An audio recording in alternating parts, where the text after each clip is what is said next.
네. 모세나 나나 이렇게 읽으셔야 돼요. 모세 나나나 이러면 띄어쓰기가 틀리면 무슨 노래 제목 같기도 하고 이상하게 되죠. 모세나 나나 무슨 말이죠? 모세나 나나 거기서 거기 비슷하다. 근데 모세는 누구예요? 이스라엘의 위대한 이스라엘 사람들 입장에서 생각해 볼까요? 이스라엘은 나라로 있는 게 언제부터였죠? 가나안 땅에 들어가서였잖아요. 그러면 그 일이 어떻게 있었죠? 누구 때문에? 누가 인도했죠? 모세. 아마 한국 사람들한테는 뭐 단군왕검 뭐 이 정도 되는 민족의 위대한 대단한 엄청난 지도자라고 보여질 것 같기도 해요. 제 생각에요. 근데 그런 사람이 나하고 비슷하다고요? 동의가 되세요? 근데 제가 이제 그런 얘기를 하려고 합니다. 하나님 앞에는 위대한 인생과 하찮은 인생이 없어요. 하나님이 보시기에는 다 그냥 인생이에요. 하나님이 사랑하시는 인생이죠. 하나님 앞에 다른 게 있다면 순종하는 사람이 있고 순종하지 않는 사람이 있을 뿐이에요. 여러분은 어느 쪽에 있고 싶으십니까? 모세는 어떻게 했을까요?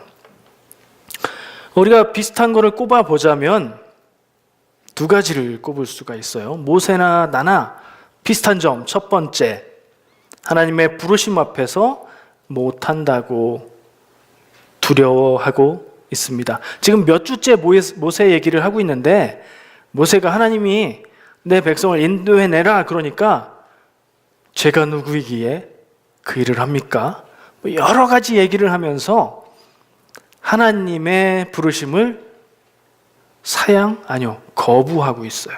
저는 못합니다 라고 얘기하고 있어요. 성경에 있는 내용을 쭉 꼽아서 보니까 다르게 말할 수도 있지만 5번 하나님이 부르실 때 5번이나 저는 못해요. 이래서 못하고 저래서 못하고 못해요. 이렇게 얘기를 합니다. 하나님의 부르심 앞에서 이 정도 거부한 사람도 성경에 없어요. 제일 많이 못한다고 한 사람이에요. 근데 한 일은 정말 큰 일을 했죠. 사람들의 관점에서 볼 때 그랬어요. 우리는 이게 비슷하다고요. 우리가 여러분들 하나님이 나를 딱 부르셔가지고 이거 해라 그랬으면 좋겠지만 그런 적 있으세요? 하나님의 음성을 직접 들어본 적 있으십니까? 꿈에 말고 진짜로. 있을 수도 있어요. 있을 수 있다는 가능성은 인정한 채 그러나 이게 많지 않다는 거 경험적으로 생각을 합니다. 근데 하나님의 부르심이 그렇다고 해서 없는 건가요? 신앙적인 동기로 내가 나를 생각할 때 전혀 그런 생각을 할 사람이 아닌데 괜히 예배드리다 말고 나 이것 좀 해야 되겠다 이런 생각 들 때 있으세요?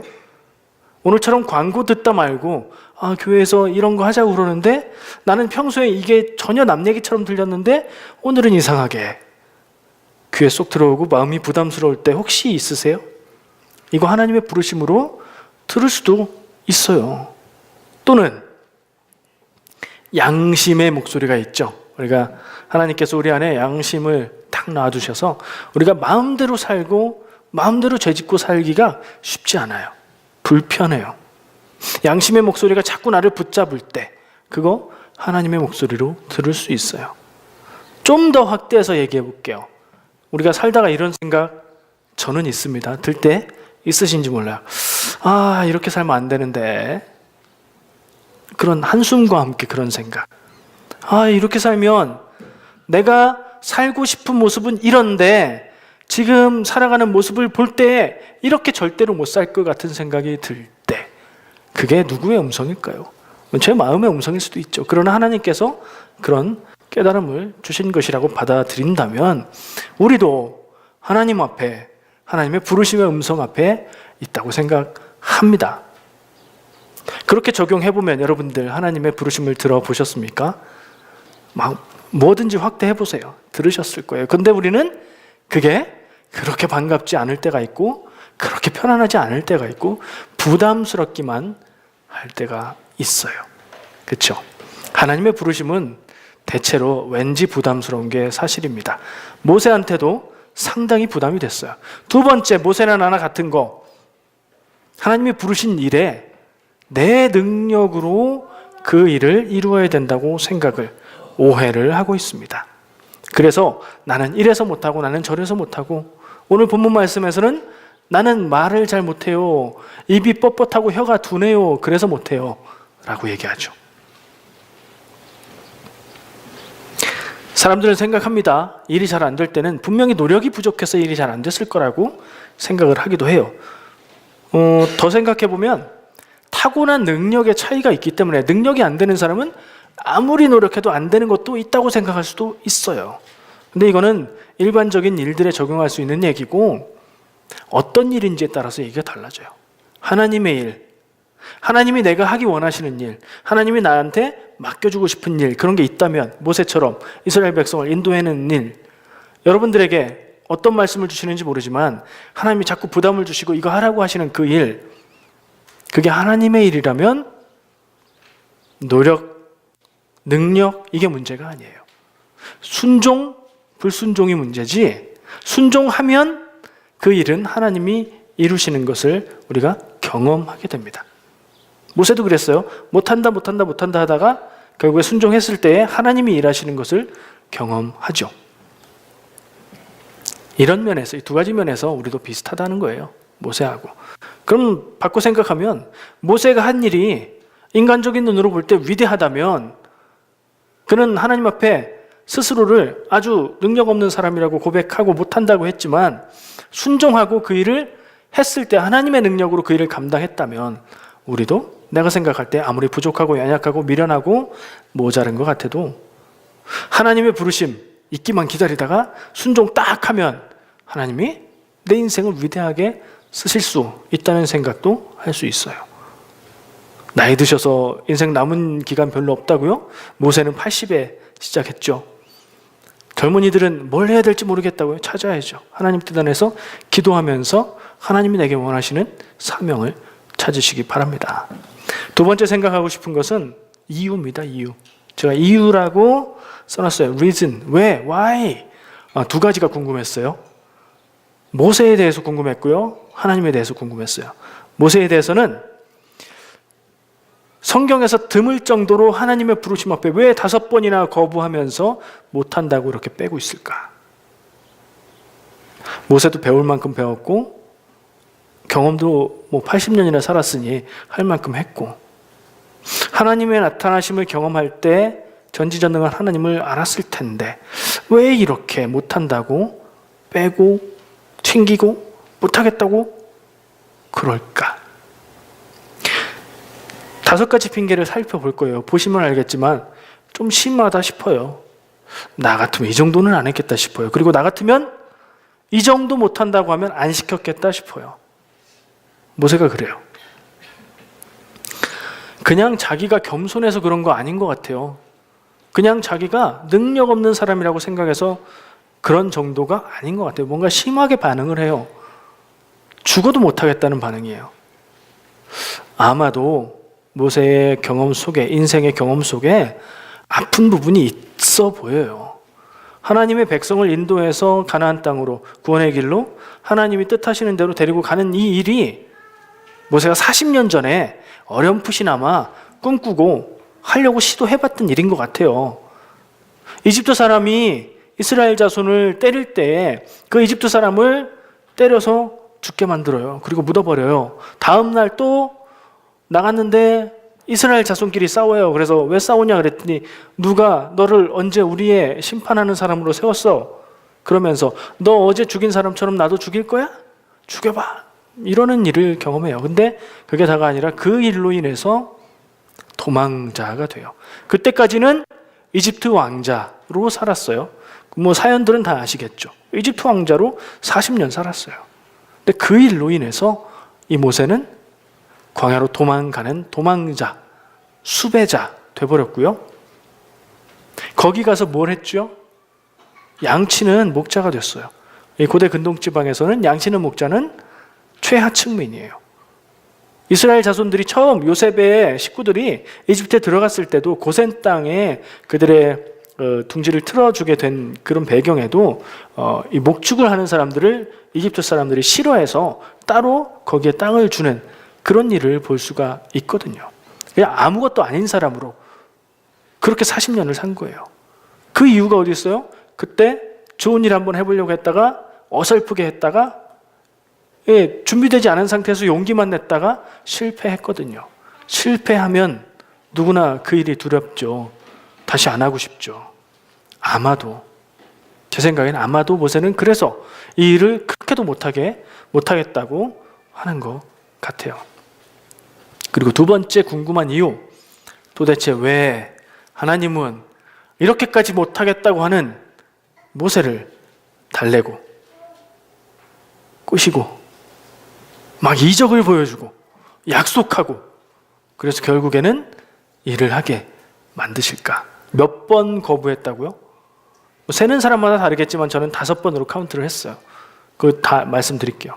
5번을 거부함. 여러분들 누구한테 뭔가를 부탁할 때 얘기했는데 한 번 거절하면 그냥 튕기나 보다, 겸손해서 그러나 보다 뭐 이렇게 할 수 있죠.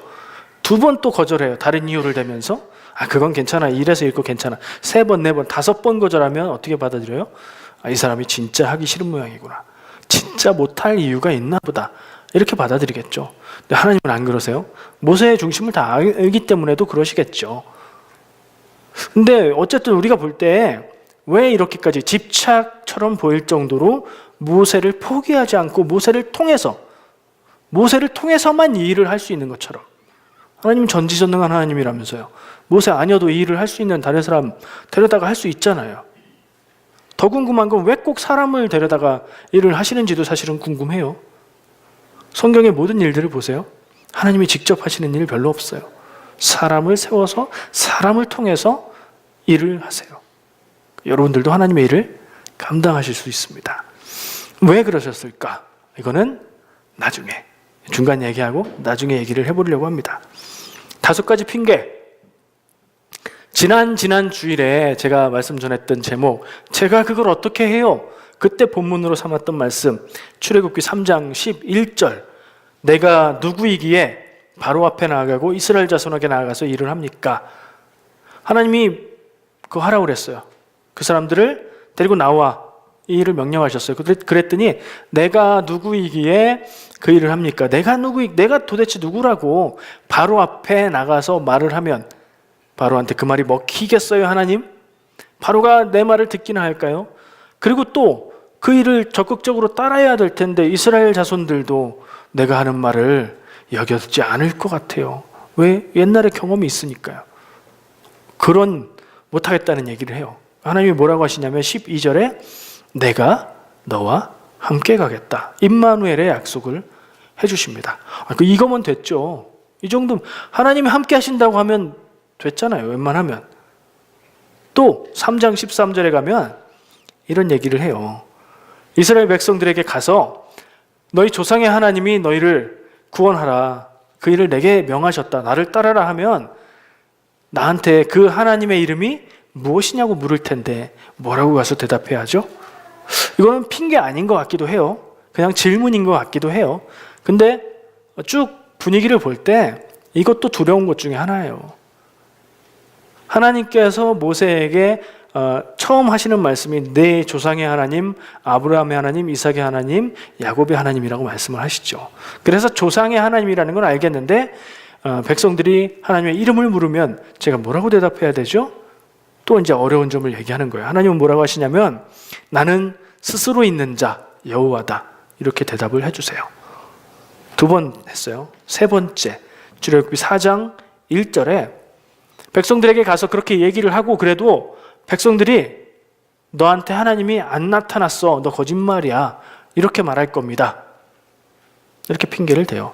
그때 하나님께서는 우리가 기억하는 내용, 이적을 보여주시죠. 너 손에 든 것이 무엇이냐? 지팡이요. 던져봐. 던지니까 뱀이 되죠.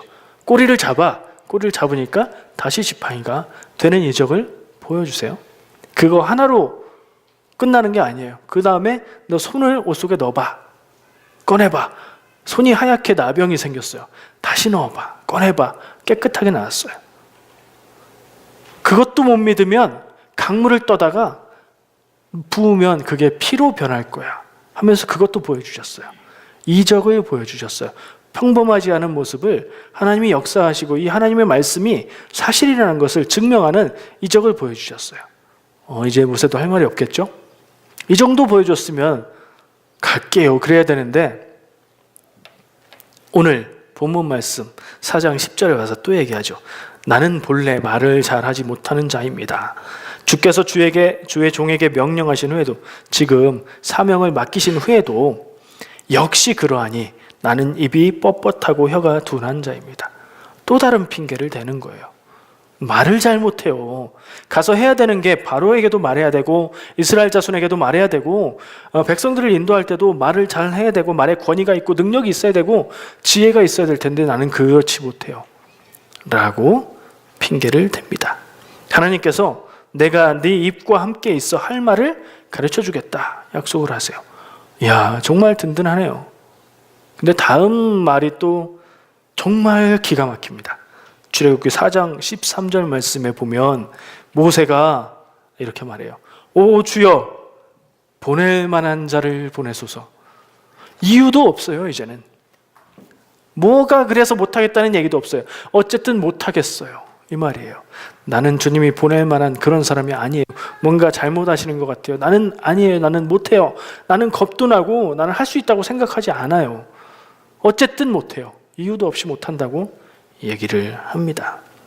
기가 막히네요. 이쯤 되면 모세가 겸손해서 그러는 거 아닌 것 같고 이게 진심인 것 같아요. 진짜로 못한다는 얘기 같고요. 능력이 없기 때문이 아닌 것 같고 뭔가 겁내고 두려운 게 있다. 그것도 대단히 하나님이 이 정도 얘기하고 이 정도 보여주셨는데 그래도 못하겠다니 그런 생각이 들어요. 어쨌든 순종해서 그 사역을 감당합니다. 자, 다음 보고 싶은 것은 입이 뻣뻣하고 혀가 둔한 자라고 모세가 스스로를 얘기했던 부분이에요. 뭐라고 얘기하냐면 저는 원래 말을 잘하지 못합니다라고, 그냥 말을 잘하지 못합니다가 아니라 원래라고 얘기를 해요. 무슨 얘기죠? 난 진짜로 옛날부터, 그리고 이 구절을 가지고 유대인들은 모세가 실제로 말하는 데 어떤 장애가 있었을 거라고 생각을 해요. 발음을 잘 못했다든가 말을 더듬었을 거라든가 뭐 이런 생각을 가지고 있대요. 나는 원래 말을 잘 못합니다. 이 말을 가지고. 그리고 그 뒤에 입이 뻣뻣하고 혀가 둔한 자입니다. 이 말은 뻣뻣하다는 말, 둔하다는 말은 히브리어의 카베드라는 말인데 무겁다, 느리다라는 말이에요. 그 말을 잘 못한다는 뜻이죠. 근데 신약 성경에 가보면 또 다른 얘기가 나와요. 사도행전 7장 22절에 보면 스데반이 대제사장 앞에 스데반 집사가 잡혀가요. 그래서 이제 신문을 받아요. 그리고 묻는 질문에 대답을 하면서 그들 앞에서 신앙을 쭉 고백하는 설교를 쫙 해요. 질문 한 번 했더니 설교하는 거예요. 근데 그 내용 중에 모세에 대한 얘기가 나와요. 모세는 이집트 사람의 모든 지혜를 배워서 그 하는 말과 하는 일에 능력이 있었습니다. 모세에 대해서 이렇게 얘기를 해요. 근데 이게 스데반 혼자 개인의 생각일까요? 유대인들이 다 그렇게 생각은 안 했을지라도 이렇게 모세를 바라보는 관점도 있었다고 저는 봐요. 그리고 모세의 행적을 볼 때 하나님 앞에 순종하기 전에 모세의 모습은 진짜 핑계만 대고 못하겠다고 하는 모습이었는데 순종해서 사역을 시작했을 때 그 이후의 모세의 모습은 정말로 능력이 있고 권위가 있고 하나님의 능력을 행하고 지혜롭고 그런 모습이 보여져요. 그래서 이 모세에 대해서는 두 가지 모습을 다 생각을 하는 것 같아요. 어쨌든 입이 뻣뻣하고 혀가 둔한 자라는 이 핑계, 능력이 안 됩니다 라는 핑계죠. 우리를 교회 다니면 웬만큼 조금 교회 좀 다니다 보면 경험하는 일이 있어요. 목사님이나 부목사님이나 전도사님이 저 집사님 혹은 저 형제님, 성도님 교회에서 이런 일을 하는데 이런 사역이 꼭 필요합니다. 우리 형제님이, 우리 자매님이 이걸 해주시면 참 좋겠습니다. 이런 일을 경험들 하시죠. 저는 웬만하면 부담 안 주고 싶고 그런 마음에 기도를 많이 한 다음에 부탁을 하는데 경험했을 거예요. 그런데 그럴 때 거의 한 80% 이상 돌아오는 같은 대답이 있어요. 저는 그거 잘 못해요. 이렇게 대답하세요. 뭐 잘하고 못하고 못할 수도 있죠. 그리고 자기가 생각하는 것보다 더 잘할 수도 있죠. 어쨌든 겸손의 말로 그렇게 얘기하시는데, 모세도 못해요라고 했지만 하나님이 세우시고 능력 주셔서 했죠. 우리가 교회에서든 혹은 아까 얘기했던 신앙적인 동기의 어떤 하나님의 음성, 무엇인가 해야 되겠다는 마음, 양심의 목소리, 뭐 이런 것들 앞에서 결단할 때 고민할 필요가 없는 것 한 가지가, 이게 하나님이 원하시고 하나님이 하게 시키시는 길이라면 능력은 문제가 되지 않는다는 거. 그거는 우리가 꼭 기억을 해야 될 거예요. 제가 여러분의 고민을 하나 덜어드렸습니다. 제가 다음에 얘기할 때 저 그거 잘 못해요, 이 대답은 저한테 소용없다는 거 기억하시길 바랍니다. 하나님의 마음을 좀 생각하고 싶어요.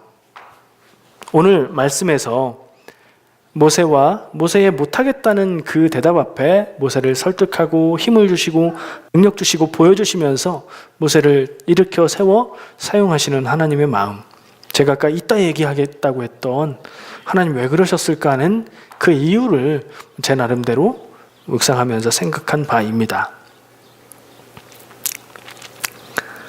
이 정도 못하겠다고 하면 사람 같으면 그만할 텐데 하나님은 모세를 포기하지 않으세요.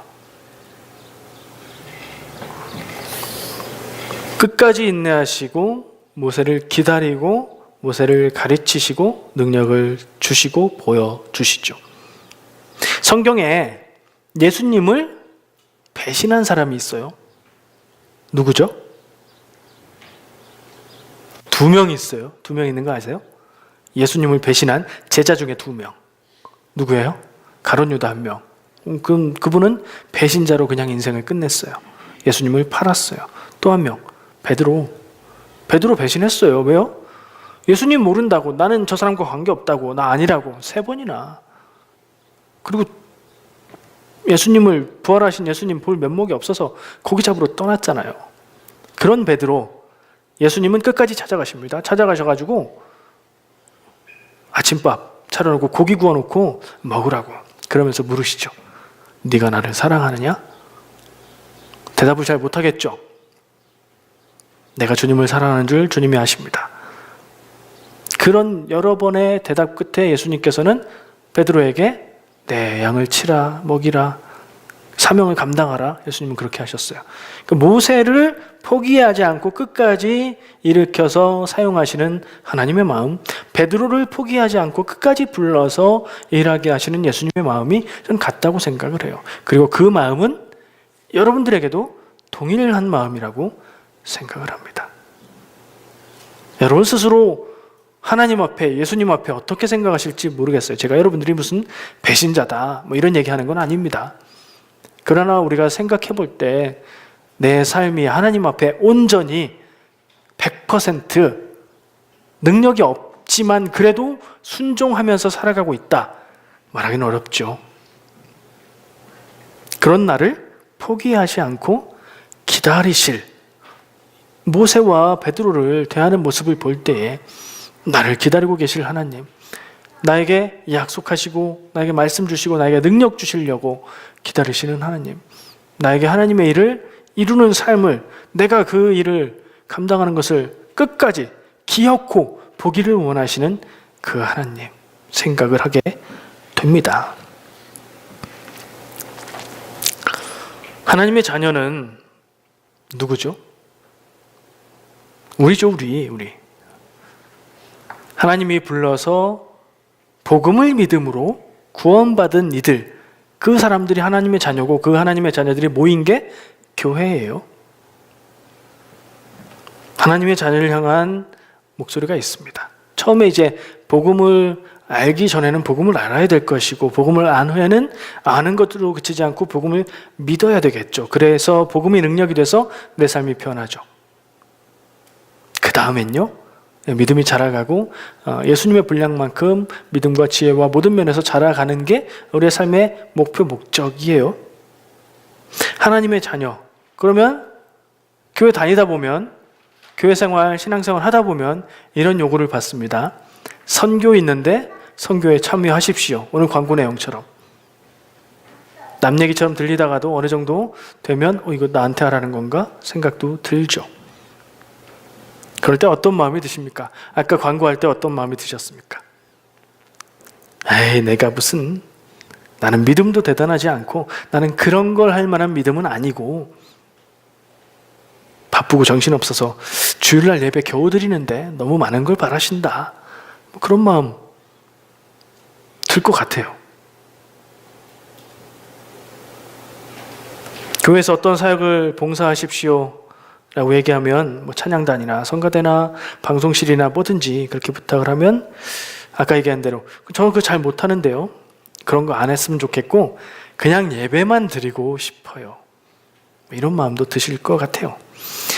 정직하게 살아야 됩니다. 하나님의 자녀 성도들은 세상에서 정직하게 살아야 됩니다.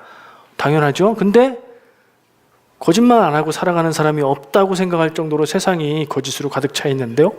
그러면서도 잘들 사는데요. 내가 그러지 말아야 되나요? 정직하게 살면 손해볼 것 같은데요.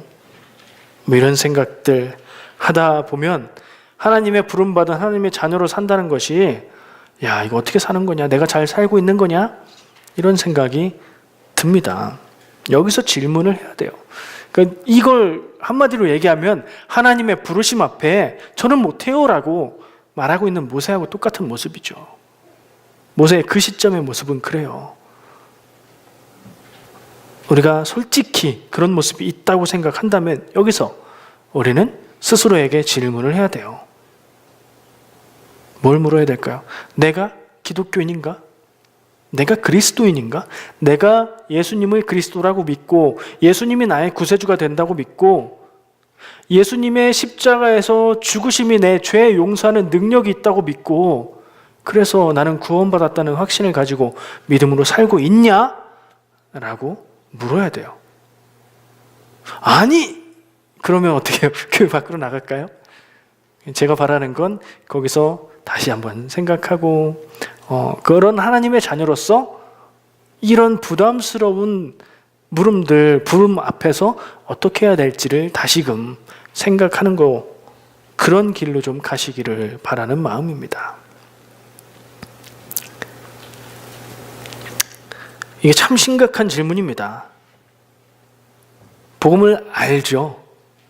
복음을 모르는 분이 있을 수도 있어요. 교회 다니는데 듣긴 많이 들었어도 딱 구체적으로 깨닫지 못해서 듣기는 했는데 알지 못할 수도 있어요. 근데 대부분 대체로 안다고 생각할게요. 간단하게 말씀드려요. 조금 전에도 얘기했는데 복음은 예수 그리스도의 십자가에서 죽으심이 내 죄를 용서하고 내 죄의 문제를 해결하는 능력이 돼서 내가 그걸 믿을 때에 내가 영원한 생명, 영생을 얻는다. 그걸 믿는 게 그 내용이 복음이에요. 근데 그 복음이 우리의 삶을 변화시키는 하나님의 부르심 앞에서 네, 예스라고 대답하는 그런 변화를 가져오지 못하는 복음이라면 나에게 있어서 그냥 복음을 아는 거죠. 복음을 믿지는 않는 거예요. 아직은. 복음을 믿으면 우리는 순종하고 행할 수 있어야 돼요. 아는 것과 믿는 것의 차이 여러 가지로 말할 수 있지만 안다고 해서 그것을 행할 수는 없어요. 근데 행할 수 있으면 그걸 믿는 거죠. 이 믿음이 여러분들에게 있으시기를 축복합니다. 다시 한번 모세를 돌아보겠습니다. 모세가요, 이렇게도 못한다고 그러더니 막상 순종하고 하나님의 부르심에 순종해서 사역을 시작하니까 너무 잘해요. 바로 앞에 나가서도 말도 당당하게 하고요. 물론 형이 도왔죠. 아론이 도와서 말을 하지만 할 말 다 하고 하나님이 말씀해 주신 것 때문에 알고 있어요. 이 바로가 금방 내보내주지 않을 거. 그래서 10가지 재앙의 이적들을 막 보이고 그런 능력을 행하고 이스라엘 백성들을 데리고 광야를 가면서도 적절한 때에 적절한 행동들, 적절한 믿음의 결단들 이거 참 잘해요. 탁월하게 지혜롭게 잘했어요. 모세가 준비된 사람이기도 했고요. 근데 모세가 잘나서가 아니라 하나님이 그렇게 훈련시키고 준비시키셨죠. 그리고 하나님의 능력이 함께 했어요. 그래서 잘했어요. 무슨 얘기냐? 제가 아까 처음에 하나님 앞에 위대한 인생, 하찮은 인생 없다. 순종하는 자와 순종하지 않는 자만 있다 얘기했죠. 순종하는 사람은 하나님의 능력을 자기 것으로 삼을 수 있는 사람이에요. 여러분들 그런 경험이 있으십니까? 부담스럽고 힘든 일인데 내게 요청될 때에 내가 잘 할 수 있을지는 모르겠지만 믿음으로 결단하고 순종했어요. 그랬더니 내가 할 수 있는 것 이상의 놀라운 일들의 결과가 있었던 그런 경험이 있으십니까? 저는 있어요. 끄덕거리는 분들도 있네요. 없으신 분들은 그 경험을 하시기를 축복합니다. 그 경험은 어떻게 시작될 수 있죠? 일단 시작하면, 일단 순종하면 그 다음엔 경험할 수 있다고 생각해요. 근데 처음에는 그게 그냥 되지는 않죠. 처음에는 그 한 발자국 발걸음이 필요해요. 믿음의 한 발자국, 순종의 한 발자국이 필요합니다. 하나님이 아무리 많은 약속을 해주시고 능력을 보여주시고 이적을 보여주셔도 내가 결단함으로 순종해서 한 발자국 내딛는 그것은 내가 해야 돼요. 그러면 그 다음부터 하나님의 능력을 경험하실 겁니다. 제가 약속합니다. 제가 경험했고 경험하신 분들이 많고 성경의 사람들이 그랬고 신앙의 선조들이 그랬어요. 그 발걸음이 여러분들의 삶을 본질적으로 바꾸는 그런 능력의 발걸음이 될 줄로 믿습니다. 용기 내시고 내 능력이 아니니까 하나님의 일은 하나님의 능력이 하게 하시니까 그건 믿고 순종하시길 바랍니다. 제가 늘 드리는 말씀 가운데 구체적인 내용은 좀 얘기 안 하는 게 있어요. 여러분들 각각에게 주시는 하나님의 사명, 각각에게 맡기신 하나님의 임무가 뭔지는 제가 잘 모르기 때문에 그렇습니다. 제가 우리 교회의 목적을, 교회의 갈 길을 향해서는 기도하고 비전을 찾고 같이 얘기할 수 있는데 여러분의 삶의 각각의 자리에서 감당해야 될 사명들은 제가 말해줄 수 없어요. 여러분들이 하나님과 대화하고 기도하시면서 발견하셔야 돼요.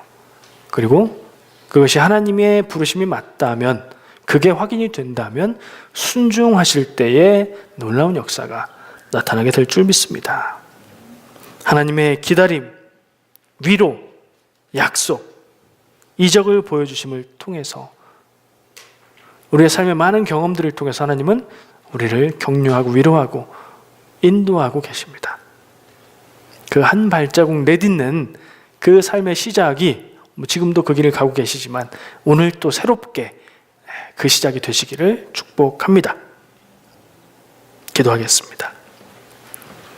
사랑의 하나님 감사합니다. 오늘 말씀